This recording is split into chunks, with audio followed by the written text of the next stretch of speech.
Welcome students. विद्यार्थी मित्रांनो, आज आपण पाहणार आहोत इयत्ता 12वीच्या इंग्रजीच्या पाठ्यपुस्तकातील सेक्शन 2 म्हणजेच पोएट्री सेक्शनमधील 2.3 द इंच केप रॉक या कवितेच्या आइसब्रेकरच्या ॲक्टिव्हिटी आणि या ॲक्टिव्हिटी आपल्या पाठ्यपुस्तकात 133 पेज नंबरवर दिलेल्या आहेत. विद्यार्थी मित्रांनो, याच व्हिडिओमध्ये आपण या कवितेच्या आइसब्रेकर ॲक्टिव्हिटी तसेच कवीचा परिचय त्याच पद्धतीने या कवितेचं वाचन म्हणजे रीडिंग स्किल सुद्धा पाहणार आहोत. म्हणून हा व्हिडिओ शेवटपर्यंत पहा. चला तर मग आता आपण सुरुवातीला पाहूया आइसब्रेकर ॲक्टिव्हिटीज, ज्या ॲक्टिव्हिटी आपल्या पाठ्यपुस्तकात पेज क्रमांक 103 वरती दिलेल्या आहेत. काय आहे त्या ॲक्टिव्हिटी? चला तर पहिली ॲक्टिव्हिटी पाहूया. Prepare a word register related to marine life. Marine life म्हणजे सागरी जीवन. सागरी जीवनाशी संबंधित असलेल्या ज्या वस्तू असतात, जे शब्द असतात, ज्या घटकांची यादी या ठिकाणी आपल्याला वर्ड रजिस्टर या घटकामध्ये करायची आहे. चला तर मग ती यादी करूया.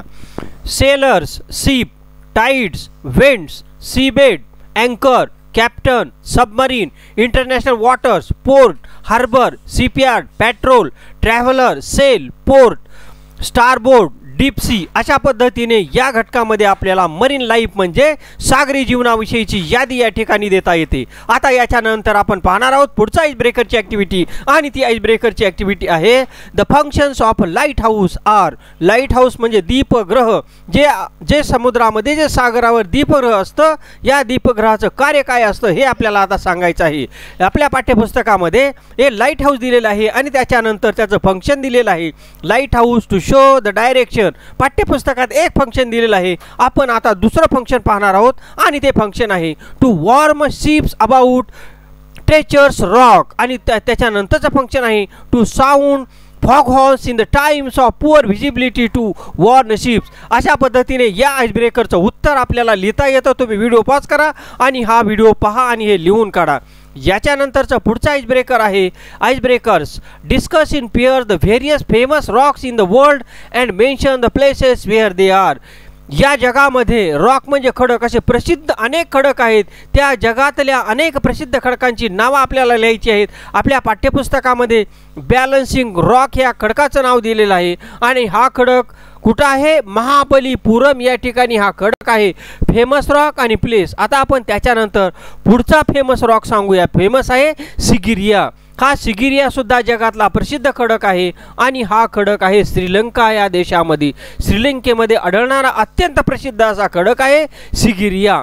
आणि याच्यानंतरचा पुढचा खडक आपण लिहू शकतो हॉर्स शू बेंड रॉक. हा सुद्धा जगातला अतिशय प्रसिद्ध खडक आहे आणि हा खडक अमेरिकेमधल्या ॲरिझोना या ठिकाणी आपल्याला आढळून येतो.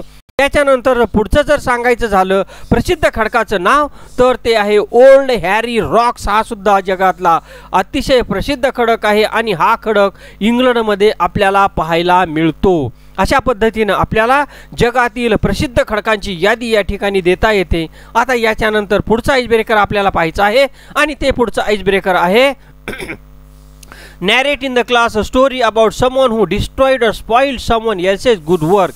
या ठिकाणी वर्गात तुम्हाला एक अनुभव सांगायचा आहे. असा अनुभव एखाद्या व्यक्तीनं केलेलं चांगलं कार्य एखाद्या व्यक्तीनं दुष्ट भावनेनं जर ते नष्ट केलेलं असेल, खराब केलेलं असेल आणि तुम्ही जर ते पाहिलेले असेल तर ते काम तो अनुभव तुम्हाला वर्गामध्ये या ठिकाणी सांगायचा आहे. आपण या ठिकाणी तुम्हाला समोर स्क्रीनवर दिसतोय तो एक अनुभव लिहून दाखवलेला आहे. विद्यार्थी मित्रांनो, अशाच पद्धतीचा अनुभव तुम्ही सुद्धा तुमच्या पद्धतीनं लिहू शकता. व्हिडिओ पॉज करा, कसा लिहिलाय अनुभव ते पहा आणि तो अनुभव तशाच पद्धतीचा तुमच्या आयुष्यात घडलेला अनुभव तुम्ही सुद्धा लिहून काढा. याच्यानंतरची पुढची आइसब्रेकरची ॲक्टिव्हिटी आपण पाहूया आणि ती आइसब्रेकरची ॲक्टिव्हिटी आहे discuss in pairs and groups the following expressions. आपल्या पाठ्यपुस्तकामध्ये काही एक्सप्रेशन्स दिलेले आहेत. या एक्सप्रेशनवर चर्चा करायची आहे, गट करायचे आहेत आणि take the help of your teacher. आणि ह्या एक्सप्रेशन्सविषयी चर्चा करत असताना तुम्हाला तुमच्या शिक्षकाची मदत घ्यायची आहे. काय आहे पहिले expression? A as you sow shall you reap. As you sow shall you reap म्हणजे जसे पेराल तसे उगवते, जशी करणी तशी भरणी जे म्हणतात ते इंग्रजीमध्ये त्याच्यासाठी ही म्हण आहे. त्याच्यानंतर दुसरं एक्सप्रेशन आहे crime get its own punishment. जेव्हा एखादा व्यक्ती गुन्हा करतो तेव्हा स्वतः त्याला त्याची शिक्षा मिळत असते, असा ह्या वाक्प्रचाराचा या इडियमचा अर्थ आहे. त्याच्यानंतर पुढचा आहे C. What goes around comes around. जे आपण विचार करतो तशाच गोष्टी आपल्या अवतीभोवती घडत असतात. त्याच्यानंतर डी आहे टिट फॉर टॅट म्हणजे जशाच तसे. आपल्याला सर्वांना माहीत आहे टिट फॉर टॅटचा अर्थ जशाच तसे असा होतो. त्याच्यानंतरचं पुढचा आईस ब्रेकरमध्ये दिलेलं एक्सप्रेशन आहे if will digs a pit for others but falls into the same. जेव्हा एखादा व्यक्ती दुसरा एक खड्ड्यामध्ये पडावा म्हणून खड्डा खोदत असतो, दुसऱ्याचं नुकसान व्हावं म्हणून एखादी कृती करत असतो, तेव्हा ते नुकसान त्याचंच होत असतं. त्या खोदणाऱ्या खड्ड्यामध्ये तो स्वतःच पडत असतो असा त्याचा अर्थ होतो.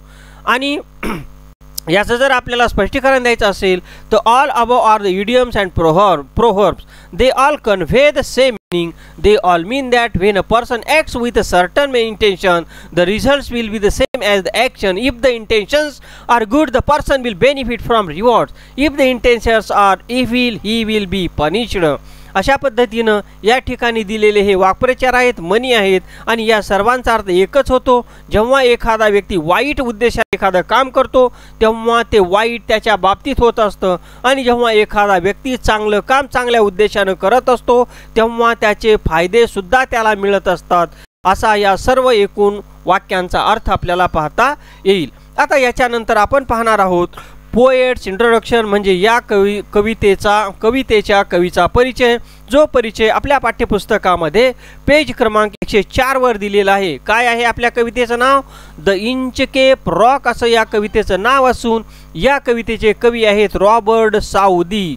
The poet of this poem is the Robert Saudi, written by the Robert Saudi is the poem. The name of the poem is the Inchcape Rock. The period of the Robert Saudi was 1774 to 1843. He was born in Bristol, England. He was the son of the draper, educated at Westminster School and Balliol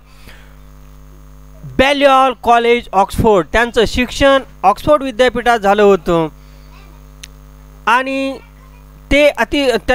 ते एका ड्रेपरचे मुलगा होते. तसंच त्यांचा जन्म इंग्लंडमधील Bristol या ठिकाणी झाला. He was a poet laureate of England from 1813 to 1843. Some of his short poems like the scholar, the battle of Blenheim, bishop Hatto, the Inchcape rock etc. Are very popular with the school children. या ठिकाणी दिलेल्या काही कवितेंची नावं आहेत. या कविता शाळेतील मुलांमध्ये अतिशय पॉप्युलर म्हणजे प्रसिद्ध आहेत. ज्या कवितांची नाव आहेत the Inchcape rock, bishop Hatto, the battle of Blenheim आणि द स्कॉलर या कविता शाळेतल्या मुलांमध्ये अतिशय प्रसिद्ध आहेत. तसंच 1813 आणि 1843 या कालावधीमध्ये ते पोएट लॉरेट ऑफ इंग्लंडचे ते सदस्य होते. याच्यानंतरचा पुढचा स्टांजा आहे. पुढचा त्याचा परिचय पाहूया आपण कवीचा. The Inchcape rock is a ballad. Ballad म्हणजे पोवाडा. इंचकेप रॉक हा एक पोवाडा आहे. It is the story of 40th century. 14व्या शतकातील एका मठामधील ख्रिस्त्याची गोष्ट आहे. त्याने एक चांगलं काम केलं होतं.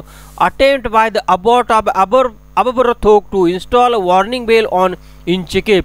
इंचकेप हा एक खडक आहे, अतिशय धोक्याचा खडक. या धोक्याच्या खडकापाशी एक धोक्याची सूचना देणारी बेल, एक घंटा त्यांनी 14व्या शतकामध्ये बसवली होती. परंतु a notorious sandstone reef about 11 miles 18 kilometers off the east coast of Angus, Scotland near Dundee, the east ship occupied by the bell rock lighthouse. परंतु एका दुष्ट व्यक्तीने ती घंटा काढली आणि त्याच्यामुळं कसं नुकसान झालं इतरांचं याच्या बाबतीतली ही कथा त्यांनी कवितेत या पोवाड्यामध्ये अतिशय समर्पक पद्धतीने उदाहरणं देऊन त्यांनी अतिशय आकर्षक पद्धतीने या कवितेचं विश्लेषण, या घटनेचं विश्लेषण या कवितेच्या या पोवाड्याच्या माध्यमातून कवी रॉबर्ट साऊदी यांनी द इंचकेप रॉक या कवितेत केलेलं आहे.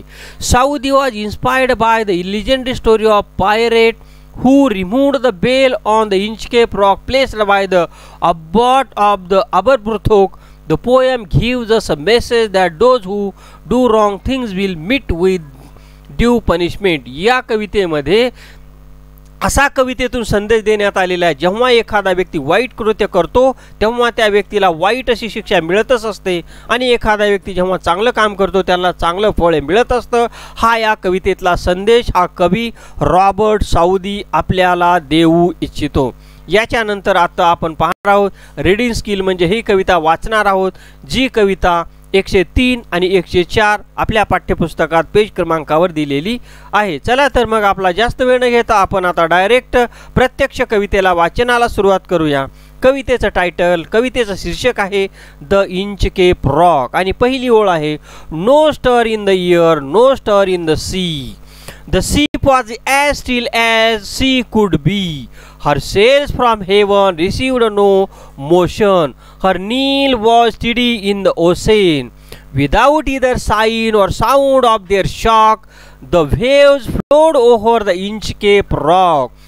So little they rose, so little they fell. They did not move the Inchcape bale. The abbot of Aberbrothock had placed that bale on the Inchcape rock. On a buoy in the storm it floated and swung, and over the waves its warning rung. When the rock was hit by the surge's swell, the mariners heard the warning bell, and then they knew the perilous rock, and blessed the abbot of Aberbrothock. The sun in heaven was shining high. All things were joyful on that day. The seabirds screamed as they wheeled around, and there was a joyance in their sound. A buoy of the Inchcape bale was seen, a darker speck on the ocean green. Sir Ralph the Oher walked his deck, and he fixed his eye on the darker speck. It made him whistle, it made him sing. His heart was mirthful to excess, but the rover's mirth was weakness. His eyes was on the Inchcape float. Quoth he, my men, put out the boat, and row me to the Inchcape rock, and I'll plague the rowboat of the Aberbrothock. The boat is lower, the boatman row. Down sung the bell with gurgling sound. The bubbles rose and burst round. Quoth Sir Ralph, the next who comes to the rock won't blaze the abbot of the Aberbrothock. अशा पद्धतीनं कवितेचं वाचन आपल्याला करता येईल. विद्यार्थी मित्रांनो, अशाच पद्धतीचे व्हिडिओ आपल्या चॅनलवर उपलब्ध आहेत. तरी like, share and comment. Thank you for watching. Subscribe YouTube channel now. Thank you for watching. अशाच पद्धतीने विविध व्हिडिओचं अपलोडिंग आपल्या चॅनलवर करण्यात येत असतं. त्याच्यामुळे विद्यार्थी मित्रांनो या चॅनलला भेट द्या. तशाच पद्धतीनं लाईक करा, शेअर करा, कॉमेंट करा आणि हा व्हिडिओ आपल्या विद्यार्थ्यांपर्यंत, आपल्या मित्रांपर्यंत जास्तीत जास्त पोहोचवा. धन्यवाद.